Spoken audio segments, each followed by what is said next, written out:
Hey gang, AV here. Welcome to my review of the Boss Fight Studios Vitruvian Hacks Series Z Antonia Avilles, I believe is how you say that, Avilles. The Zombie Puncher. Here she is in the packaging. As you can see, she is in a collector-friendly packaging with a bubble that shows off the vast majority of her accessories in there. With a couple more in the back, we'll have a closer look at in a second. On the back of the card, you have the cross-sell for the other figures available in the first wave of the Series Z figures, as well as a file card. And we all know how much I love my file cards, don't we? So, if you'd like to read it, feel free to pause the video and do so now. Alright, as I've demonstrated before, with other figures, it's essentially the same size as a classic G.I. Joe file card, which is very cool. So if you do like to clip and save them, you could use the same top loaders or baggies or what have you to accommodate that as well. That's about all I have to say about the packaging, other than the fact that it is, like I mentioned earlier, collector friendly. So in order to open the figure up, you just peel back one of these plastic tabs here. I usually choose the side on the opposite side of the figure. That way I don't have to slide the card all the way out. The bag is taped in. And then the contents tray. Now, it's collector-friendly packaging, which is cool, but they have stuff in a sealed bag, which kind of defeats the whole purpose of it being collector friendly, because now I got to cut this open to get the stuff out. So yeah, it is what it is. There we go. Let's get all this stuff out of here. She does come with a decent amount of stuff too. Okay.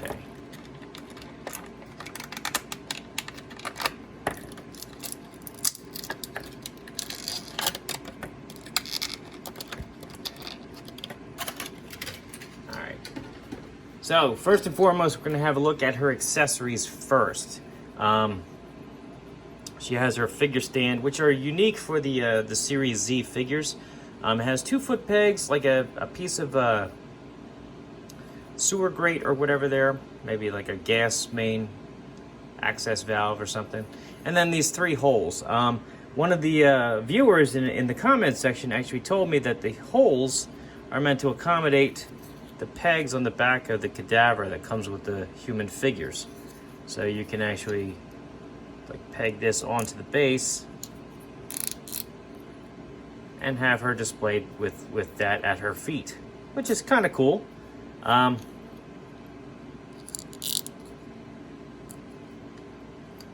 Guess you can put this wherever you like. Yeah, all right, that's kind of cool. Have a closer look at that.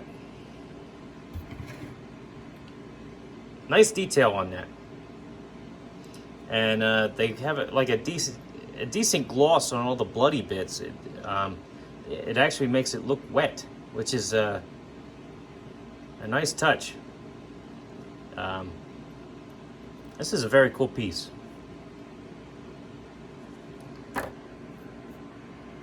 She also comes with 2 alternate hands.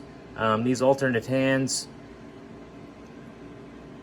bend up and down, it looks like.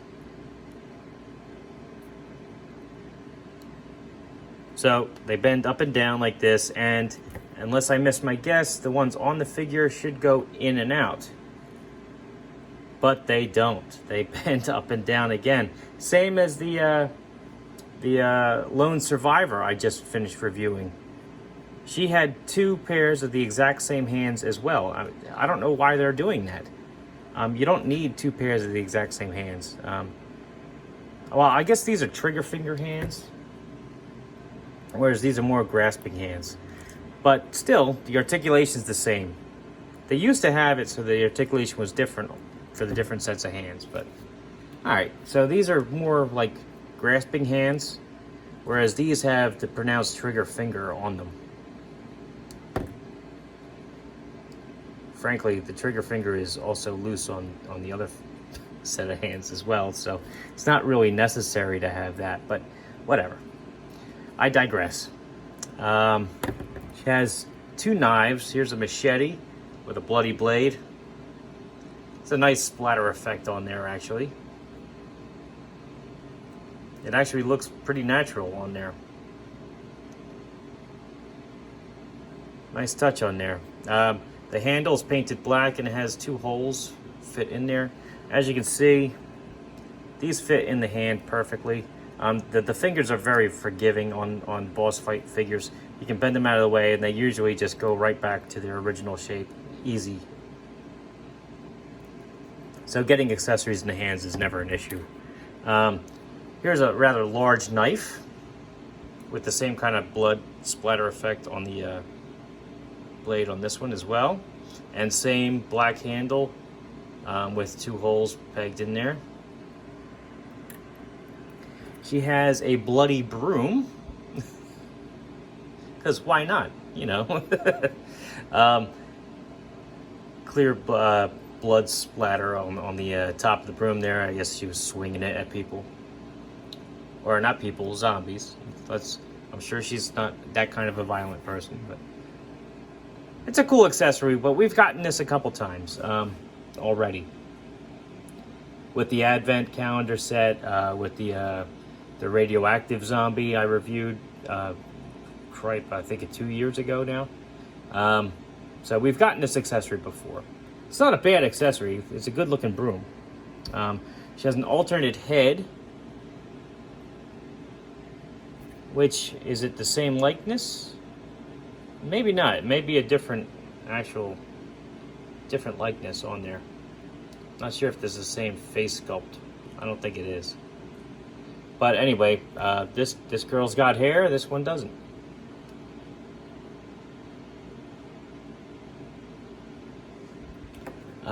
Nice face sculpt on that though. I do like this quite a lot.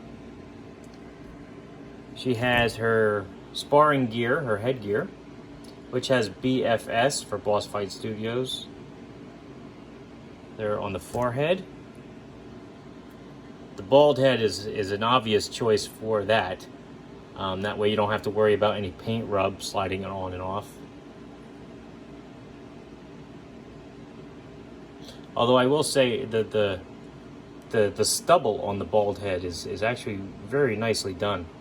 Hopefully that's coming across on camera. There's a definite hairline here, even though she's bald. It's very cool. Now she has her 2 boxing gloves, both of which are bloody on the fists. And both of which also say Boss Fight Studios BFS on the actual fist part there.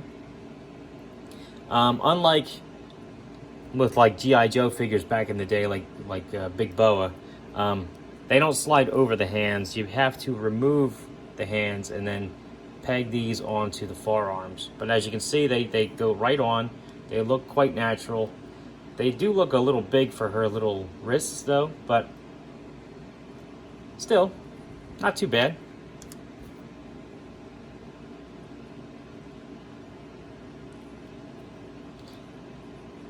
I'll keep them on there for now. Let's get into the overall design of the figure. So she's wearing like a little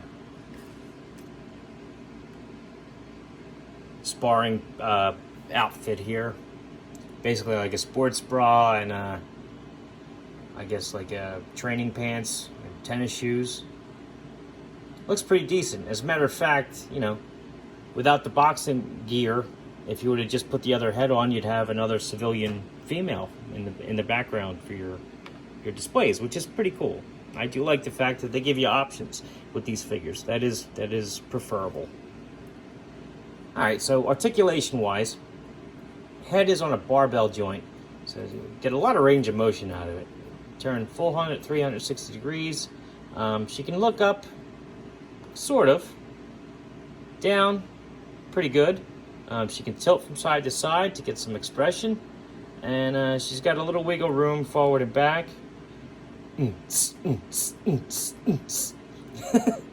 Arms do a full 360 degrees.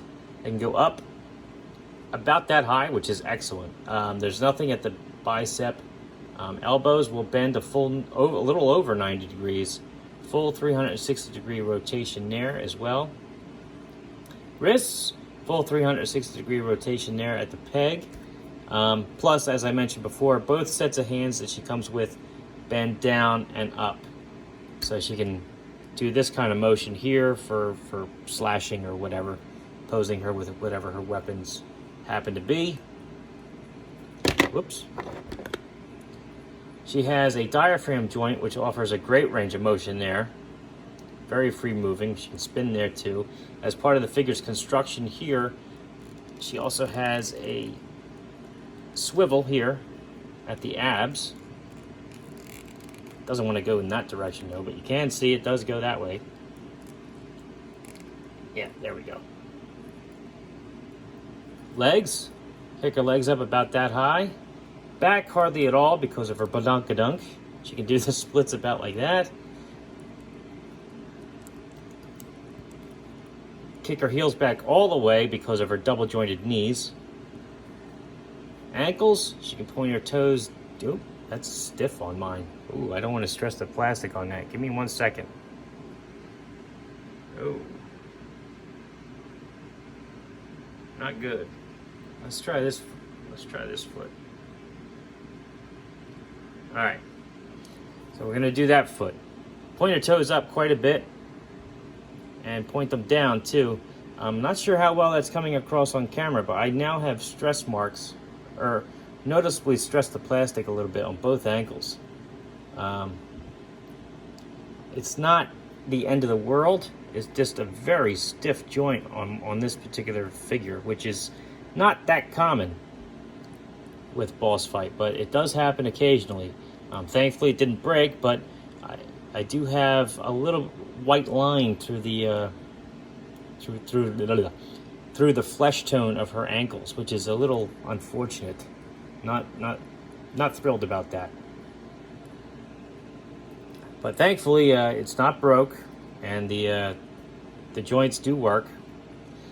She also has a rocker joint there at the foot. So all in all, a decent articulation on this figure. But when you get yours, just be careful of those ankles. I'm not sure what went on there. Let's get her headgear on. Stand her up. And we'll do some size comparisons. Now, here she is next to a vintage G.I. Joe figure, namely Snake Eyes. As you can see, she is noticeably taller than him. Get a little closer to the camera. Noticeably taller than him because she's a 4-inch figure. He's a 3 3/4-inch figure. Same can be said for Luke Skywalker from the modern vintage collection line. He's noticeably shorter than her as well. Again, 3 3/4-inch figure as opposed to 4 inches. A more modern G.I. Joe figure, Boss Fight Studio. Oh, I'm sorry. A Dollar General Cobra Trooper. Scales very well with her, actually. Same can be said for a Marvel Universe Captain America. Scales very well with her as well. And then lastly, you have Master Chief, who, as usual, towers over everybody.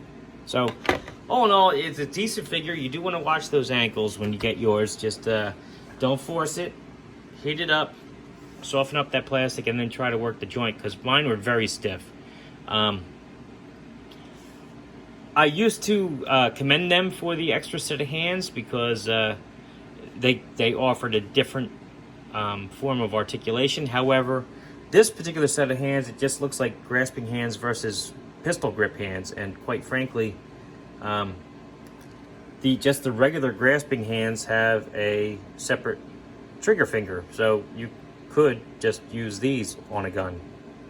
So I would have much preferred having a different a set of hands with different articulation as opposed to a pistol grip hand, especially since you can pull off a pistol grip with the regular hands, and she doesn't even have a pistol. So there's that as well.